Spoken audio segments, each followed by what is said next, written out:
just so we Okay. have a record. And I'll give you time keys in the chat, but feel free to begin whenever you're ready. All right. Thank you so much. All right. Welcome to Grue, and thank you so much for being a guest and coming on. I appreciate it. Thanks very much, Rocco. Yeah, definitely, bud. Definitely. So the first question I want to start asking you, I see you wrote and made this amazing film. Like, what inspired you to want to write and make it? Yeah, the book or the film is based on a novel called That They May Face the Rising Sun, and it was published in America with the title By the Lake back in 2002. And I made a documentary about the author of the book, John McGahern, for Irish television back in 2004, 2005. And it was my favorite of John McGahern's works. And unfortunately, John passed away in 2006. But I kind of always thought about the book as being that I'd like to make something of it one day. And then in 2015, I met his wife, his widow, Madeline McGarren, and for lunch, and I asked her if she'd what she thought of the idea, and she said it was. She gave me great encouragement, and we kind of proceeded with a script, myself and Eamon Little, the co-writer. And I think it was just to do with the book was set over the course of a year. It was very true to Irish life, or maybe to Oh, kind of okay. rural life, and I was very kind of I was kind of taken with the kind of the small unfolding stories all the way through it, and it was no one big narrative. I was kind of, and it's I felt I could kind of say something about that kind of those kind of people in that kind of location, or those kind of country people in a way by doing that, adapting the novel. So that was the motivation. Oh, wow. Okay.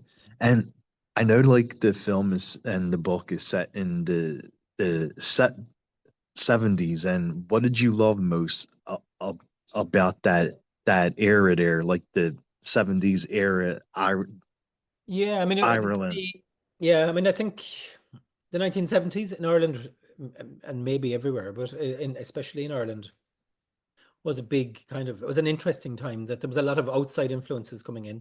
You know, you had punk music, and you had kind of you had cinema, and you had kind of television, and that was all coming into rural Ireland, but there was still parts of Ireland that were still very traditional. So there Hmm. was a very interesting mix of kind of tradition and modernity, I think. And I think what you see in this film is the kind of tail end of a certain kind of traditional society Okay. that was taken over by, I suppose, modern life, I suppose, in technology and television. And television had a kind of a huge impact, really, on I think on community life, I think, all over the world. Hmm. And as good as television is sometimes, it did have a kind of a negative impact as well, and and it kind of broke up communities to a certain extent. You kind of, Oh, yeah. in previously, you would have went visiting a house and for a chat with somebody, and then you kind of you come in and the television is on and everybody's watching the television and there's That's true. nobody talking.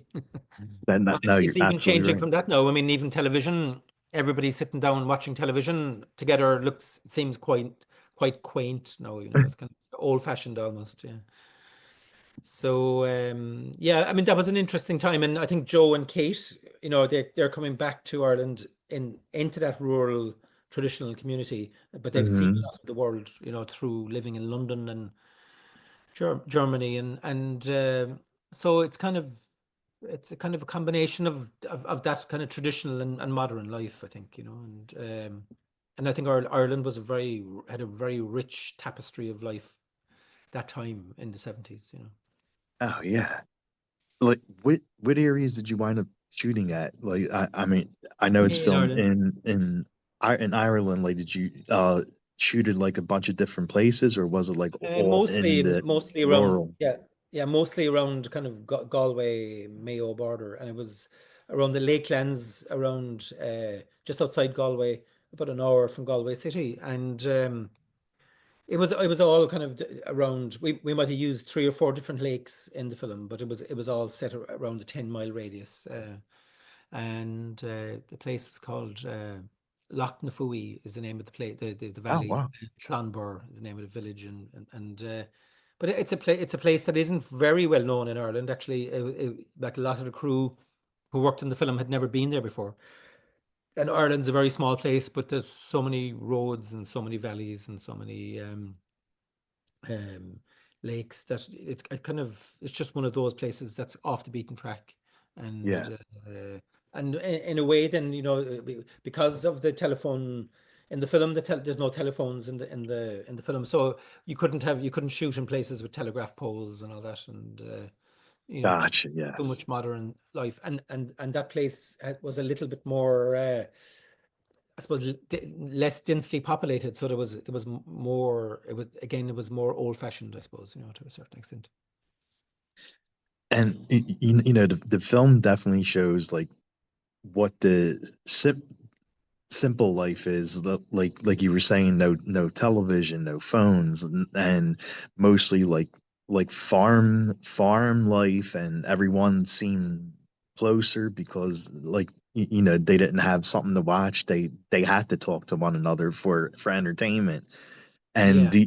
do you think like there's that people still miss that yet, like miss the simple life and how things were? Yeah, I mean, I think a combination of the two is perfect, but it's very difficult, I think, because I mean the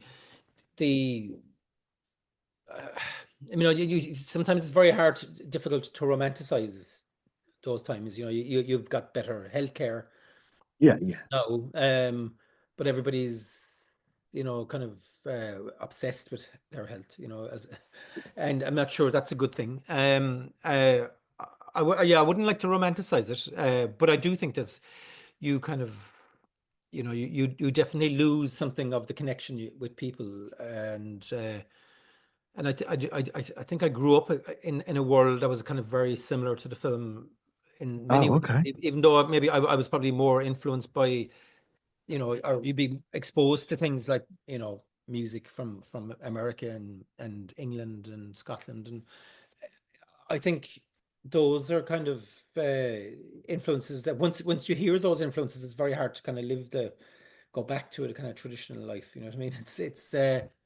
But I think in rural Ireland now, and maybe it's the same in different places in America. I think the communities are still very, very strong, except it's just under a lot more pressure, I think, and Hmm. people are under a lot more pressure, and I think that older people, the older generations, feel like that they can't, that what they experience can't be passed on, but I think it can actually, and I think that young people sometimes are kind of craving some of the old ways, and they're deprived True. of it. They're not exposed to it, and it's kind of but I don't think you can't really go back too much, but I think there's ways of doing it. I think you can Hmm. connection is the most important thing. It doesn't really matter what it is. I think it's the connection is the main thing, you know. Oh, yeah.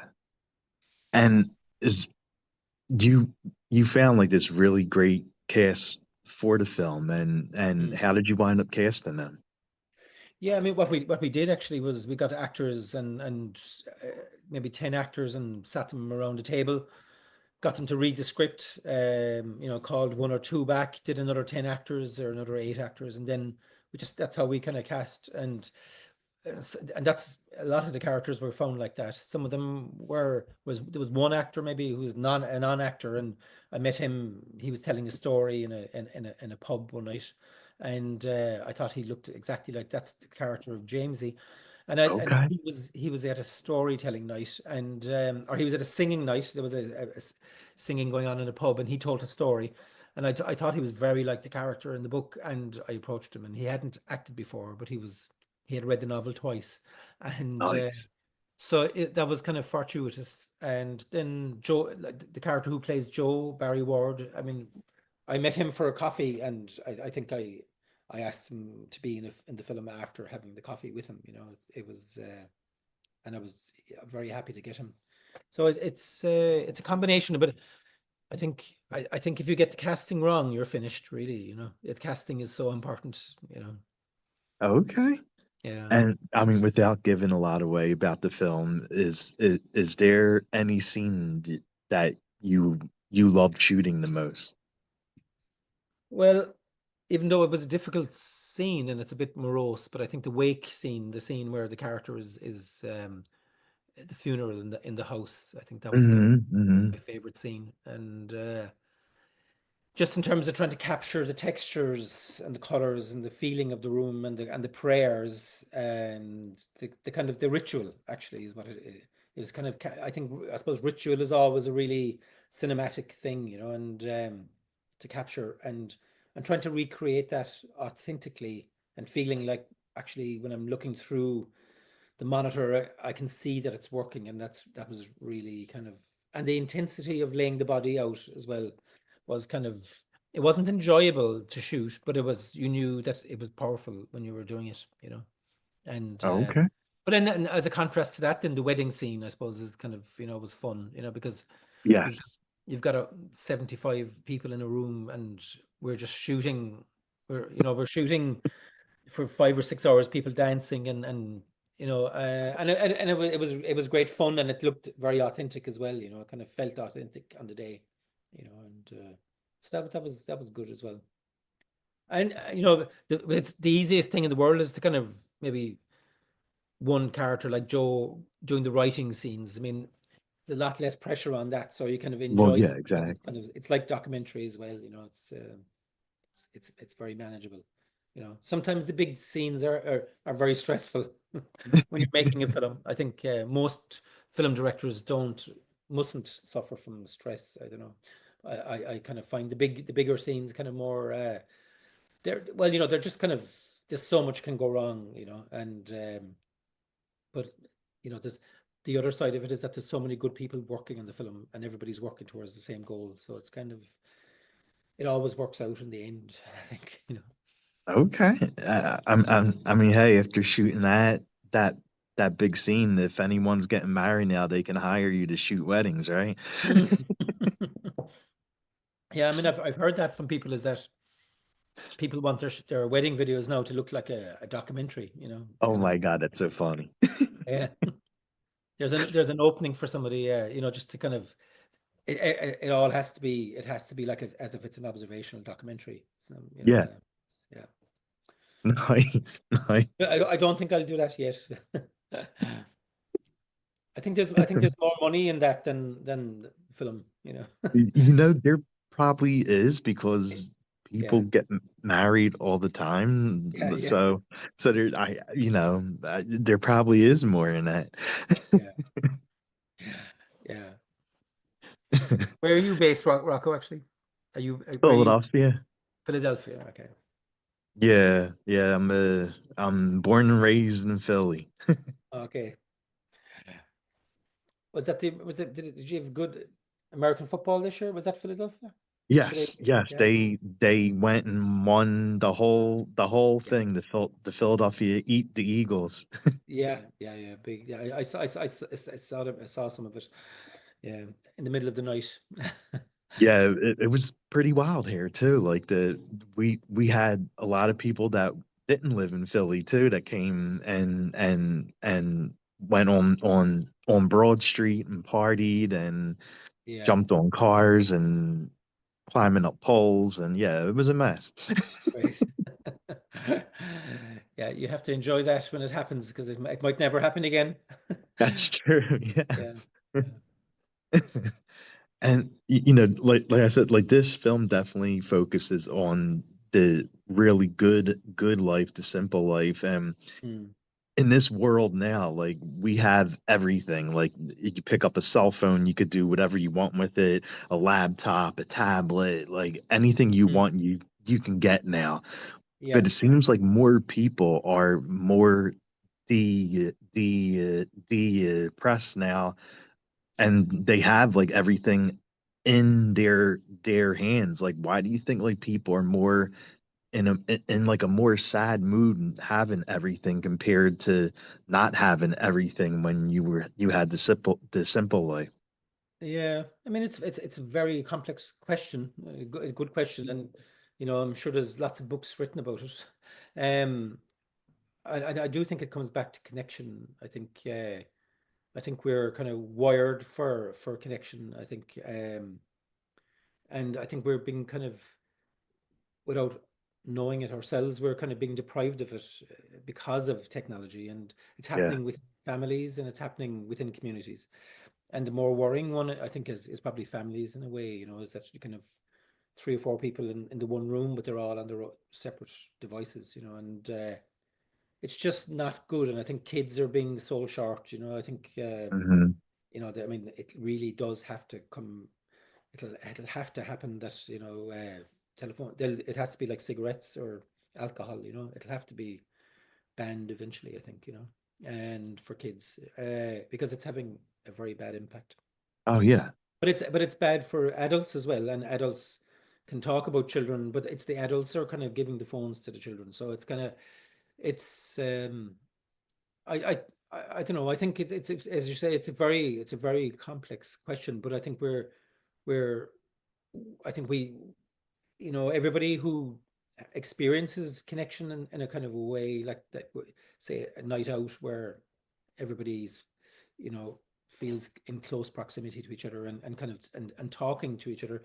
I think everybody feels good after that. I mean, you might not That's feel like true. doing it, but you feel good after it, and I think people need to remember that you can live your whole life in isolation, but you might have nothing to show for it after, really. And I honestly think creativity is a huge aspect. I do think that everybody in the world is creative, has the Hmm. capabilities of being creative, but a lot of the I think I think a lot of the opportunities have been taken away from people to be creative. And I don't mean just kind of, painting or making films. I mean, whether it's there's a great folklorist called Henry Glassy, an American folklorist from Virginia, and he talks about, it could be a beautifully prepared meal. It could be, somebody who's very, makes it, does a beautiful garden. It could be somebody who makes, a beautiful quilt. It could be anybody, and the creative act is a kind of energizing one, I think, and it's kind of, and I think people are being kind of removed from that too. I think, the kind of necessity to make their own stuff, and if I think you need to be able to make things and walk away from it and be able to say that and look at it and say I made that. It doesn't have to be, again, it doesn't have to be a garden. It doesn't have to be a chair. It doesn't have to be, it could be something that you design, or something that kind of, whether it's an audio piece or a song or whatever, you know what I mean? But I think it's very important that people are exposed to it, and kind of can express themselves in that kind of way. And it could be just singing a song, uh, and everybody's got an appreciation of art, Oh yeah. but people are being kind of kept away from it, I think, or the definition of art is too narrow. I think, it's galleries in Manhattan, and that's a long way from art. True. Yeah. And I know we're coming up on the time, so the last thing I'm gonna ask you is where could fans watch the film and also follow you and the film at? Yeah, I mean, I presume it's available online, and I think but I think it's from next week. It's in cinemas, and it's in New York and Los Angeles and Boston, and I think it's been goes out to different cities like Kansas and Delaware and places like that. And I think in the next over April, I think, and I'm not sure of all the different places, but Yeah. hopefully it'll spread out from those places. But I Oh, okay. think it's worth seeing in the cinema, and I think it's actually better the second time you see it as well. That's my marketing shtick. That it's once you get the anticipation of the story out of the way, the second time you watch it, you can actually enjoy it more. Makes So go to sense. see it. Go to see it twice. Okay. Yeah. Well, th thank you so much for taking time and coming on. I appreciate it. Yeah. Thanks very much, Rocco. Okay, we'll see you down the line somewhere. Definitely. Okay. Bye. Bye bye.